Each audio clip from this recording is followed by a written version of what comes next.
কখনো কখনো আমাদের ছোট্ট আবদারগুলো যে আমাদের অনেকটা ক্ষতি করে ফেলে সেটাই আজকে আমি বুঝতে পেরেছিলাম। তো আমার জন্য আজকে ওর অনেকটা ক্ষতি হয়ে গেছে, সেটার জন্য আমার সত্যিই খুব খারাপ লেগেছিলো। তো চলো আজকে ভিডিওটাতে তোমাদেরকে দেখাই যে কী হয়েছিল। তো নমস্কার সকলকে আমার চ্যানেলের নতুন অন্য একটি ভিডিওতে। আর এটা আমার ডেইলি ব্লগের মধ্যে পড়ে, তো যেই কারণেই আমি তোমাদের সাথে আজকের এই মানে একটা ইনসিডেন্ট তোমাদের সাথে শেয়ার করছি। ও ঘরে একটা কাজ করতে গেছিলো, আর যেটা আমারই আবদার করা কাজ যে এই জায়গাটায় একটু ডেকোরেশন করে দেওয়ার জন্য। না একটু রেস্ট করো, পাটাতে লাগলো, এখন রেস্ট করো একটু। শোনো, সারাদিন খালি ফোন ঘাটো, একটু কাজ করে দাও তো। ওই যে ওই জায়গাটা একটু সুন্দর করে ডেকোরেশন করে দাও, ওই জায়গাটা, ওই যে ওই জায়গাটা, এই যে এই সাইডটা পুরো এই জায়গাটা ফাঁকা থাকে, এটা পুরো ডেকোরেশন করে দাও।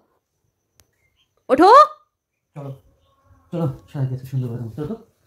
হ্যাঁ নাও যাও। এই করেটা আমি না তুমি, এটা ভালো লাগে সেটা করো, অর্ধেক দিলে ভালো লাগবে কি? হ্যাঁ আপনি নাও, দরজার সমান সমান, ওই যে দরজার সমান সমান করে দাও এইখানটা পর্যন্ত।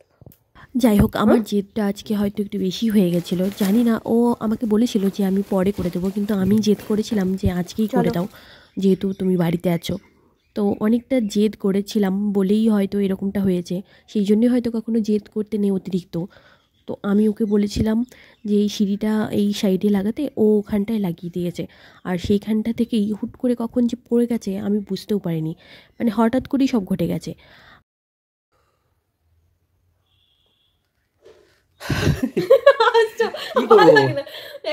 কি গো, পড়ে গেছে আর কিছু করার আছে? ইস ভগবান, বেশি মাতব্বরি করতে গেছো তুমি। লাইটটা ভেঙে গেছে নাকি গো? ভাঙুগা, ওয়ালটা তা হয়ে গেল। যাই হোক, পাটা ভাঙিনি, যাই হোক বাঁচে গেছি। বাঁচে গেছি, কাটে গেছে দেখো তো এই জায়গাটা, এই চামড়াটা উঠে গেছে দেখো, এই দেখো। চলো দাঁড়ো দাঁড়ো, না ওয়াল ডেকোরেশন করে নাও, আর ওয়াল ডেকোরেশন।